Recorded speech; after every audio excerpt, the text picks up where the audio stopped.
रामकृष्ण हरी मित्रांनो, सरकार मायबाप आणि माझ्या शहरी सज्जनांनो, आज आपण तुम्हाला शेतकऱ्यांची खरी व्यथा आणि शेतकऱ्याच्या संघर्षमय जीवनाची ही कहाणी तुम्हाला दाखवत आहे.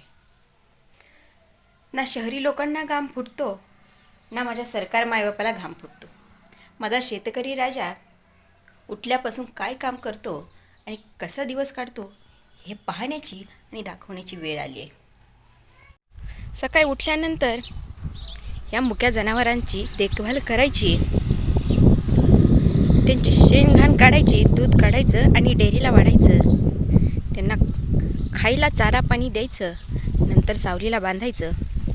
या मुक्या प्राण्यांचा जीव शांत करून नंतर स्वतःच्या पोटाचे पाहायचं. स्वतःच्या पोटाचं पाहिल्यानंतर खातो नाही तोपर्यंत शेतामध्ये जायचा टाईम होतो आणि शेतात निघायची तयारी होते. दुधाला भाव कमी, पण पनीर दही या गोष्टी मात्र महागात विकल्या जातात. मग इथंही शेतकऱ्यांचा तोटा आलाच की. इथंही शेतकरी राजा माझा जाऊ देत म्हणून सोडून देतो आणि शहरात 80 रुपये विकणारं दूध शेतकऱ्यांकडून मात्र दूध डेअरीवाला फक्त 30 रुपयात लिटर घेतो. इथंच माझा शेतकरी राजा पुन्हा खाली येतो. मग इथूनच तर सकाळपासून ते रात्रभर राभेपर्यंत माझ्या शेतकरी राजाची किंमत मात्र कमी कमी होत जाते. श्रीमंत गरीब शेतकरी मात्र गरीबच होत गेला. आता मुद्दा पहिला, दुधाच्या भावातही माझ्या शेतकऱ्यांनी मार खाल्ला, बरोबर. ही झाला त्याचा पहिला प्रश्न. आता बघा, त्याच्यात दुधाला 30 रुपये भाव आणि खवा 300 रुपये किलो, पनीर 95 रुपये पाव किलो आणि दह्याची एक पॅकेट 50 रुपयाला. मग इथंही माझा शेतकरी राजा भावाच्या बाबतीत कमीच पडला, बरोबर.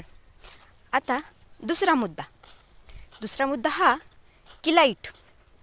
आमच्याच पाहुण्यारोळ्यातल्या काही व्यक्ती अशा म्हणाल्या, किंवा शहरातल्या काही व्यक्ती गावाकडे आल्या अशा म्हणाल्या की शहरात एक 5 मिनटं किंवा तासभर जरी लाईट नसली तर शहरातल्या लोकांचा जीव जाईल, अनेक कामं खोळंबतील. मग मला सांगा, तुम्हाला एका जाग्यावर सावलीच्या ठिकाणी बसून तुमचा जाऊ शकतो जीव, तर मग विचार करा, आम्ही रात्रंदिवस या शेतामध्ये काबाड कष्ट करतोय. काबाड कष्ट करतोय. आम्हाला लाईट कधी, तर दुपारची, ती पण उन्हातानातली 12 नंतर. कडाक्याचं ऊन, त्या उन्हात शेतकऱ्यांनी राबायचं आणि कष्ट करून हे धान्य पिकवून शेतमाल बाजारात विकायला न्यायचा आणि त्याला भाव मात्र कमी. मग शहरातल्या लोकांचा जीव लाईट नसल्यामुळे जातोय, तर आम्हाला लाईट असूनही फायदा नाही आणि नसूनही फायदा नाही. कारण लाईट असते ती दुपारची, भर उन्हात माझा शेतकरी राजा तळून निघतो आणि तुम्हाला सावलीला राहून तुम्हाला तासभर लाईट नसेल तर तुमचा जीव जातो. मग जीव जास्त उन्हाच्या कडाक्याने जाईल की सावलीला बसून लाईट नसल्यावर जाईल, ह्याचा विचार करा. अहो, माझा शेतकरी राजा जगाचा पोशिंदा नुसताच म्हटला जातो, पण तो खरा जगाचा पोशिंदा उरला तरी कुठं. अहो, त्याला तुम्ही फक्त नरडं दाबून आणि ह्यानं मारलं नाही तर त्याला शेतमालाच्या भावात सुद्धा मारलं. लाईट त्याला एकतर रात्रीची नाही तर मग भर उन्हातली. तुम्हाला शहरात बसून सावलीला बसून 24 तास लाईट, आम्हाला फक्त 5 ते 7 तास लाईट. मग आम्ही काय करावं? आम्ही शेतकरी लोक असंच ही होत गेलो. आणि आमचं काय हो, आम्ही काही जरी केलं तरी आमच्याकडे लक्ष देणारं कुणीच नाही, बाकी काहीच नाही.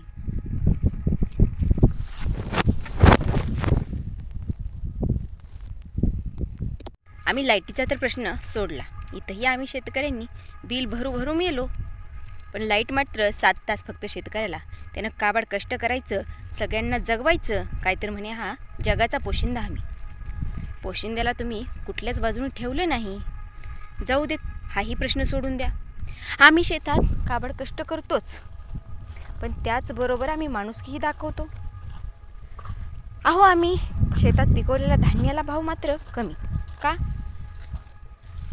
कोणी हातात घेऊन बघतो, 4 वेळा खालीवरी करतो आणि म्हणतो 10 रुपयाला देता, 20 रुपयाला देता. आणि शहरात तीच पेंडी आमच्याकडून, आमच्या व्यापारी दादाकडून म्हणाल तेवढ्या किमतीत घेता. खरं आहे ना? काय आहे माहिती आहे का, शेतकऱ्यांनी काही न बोलल्यामुळं आज शेतकऱ्यांचा फायदा फक्त सगळे घेत गेले. त्याला कोणी पाहिलंही नाही आणि त्याला कोणी विचारलंही नाही. जो तो इलेक्शन आलं तेवढ्यापुरतं हे करीन ते करीन, कोणी काही केलं नाही. अहो, तुम्हाला माहिती आहे शेतकऱ्याचं काय, शेतकरी कसा आहे माहिती आहे? अहो, तुम्हाला माहिती आहे माझा शेतकरी प्रॉपर्टी घाण नाही हो ठेवत, स्वतःचा जीव घाण ठेवून शेती करतो, शेती. पण तुम्ही प्रॉपर्टी घाण ठेवत असाल. तुमच्याकडं बंगले, 4-4 प्लॉट, पण आमच्याकडं आमची शेती हीच आम्ही संपत्ती समजतो. त्याच्यात काबाड कष्ट करतो. पिकलं तर पिकलं नशिबानं, नाहीतर सोडून देतो. जरी पिकवलं तरी तुमच्यासारखी लोक आम्हाला इथं दाबतातच ना हो. आमच्या शेतीमालाला भाव तर कमीच, तेही सोडा हो. पण काय करणार, या आभाळाच्या, ह्या निसर्गाच्या जीवावर आम्ही आहे हे आम्हालाही माहिती आहे आणि तुम्हालाही माहिती आहे. कारण आम्हाला शहरात जाऊन काहीच करायचं नाही, आम्ही शेतातच बरे. कष्टाचं जीवन जगू, मीठ भाकरी खाऊ आणि इथं समाधानी राहू, असं म्हणून आम्ही शहराकडची वाट धरतच नाही. अहो, तुम्ही पिझ्झा बर्गर खाऊन शहरात राहणारी लोक, आमचं काय हो, आम्ही ठेचा, भाकरी, बेसन ह्या गोष्टी खाऊन आम्ही इथंच शेतात काबाड कष्ट करतो. पण काय करणार ना, आज आमचं हाल आणि व्यथा ऐकायलाच कोणाला टाईम नाही. फक्त माझे आमदार खासदार साहेब, माझे मंत्री साहेब फक्त शेतात बातमीदारांसाठी आणि व्हिडिओसाठी शेतात काम केलेलं दाखवतात. पण त्यांना खुर्च्यातून वेळ भेटला तर काम करतील ना. अहो, माझा शेतकरी राजाकडे काही नसलं ना तरी माझा शेतकरी राजा मनानं खूप मोठा आहे. पैशाची गरज नाही हो त्याला, कारण तो एवढा श्रीमंत आहे की तुम्ही प्रॉपर्टी घाण ठेवून श्रीमंत असाल, पण माझा शेतकरी राजा जीव घाण ठेवून ही शेती करतोय. हजारो रुपयांचं बियाणं या शेतीमध्ये आलं तर आलं, नाहीतर वाया गेलं या भरोशावर सोडून देतो. आणि इथंच माझा शेतकरी राजा हतबल होतो. आणि शेवटी हतबल झालेला शेतकरी राजा माझा आत्महत्येस प्रवृत्त होतो आणि आत्महत्या करतो. एवढी कथा आणि व्यथा ऐकून, ही कहाणी ऐकून फक्त माझ्या शेतकरी बापाला जिवंत ठेवण्यासाठी तुम्ही आमच्या शेतमालांचा भाव ठरवू नका. शेतकऱ्यांना वाचवा, शेतकरी जगवा.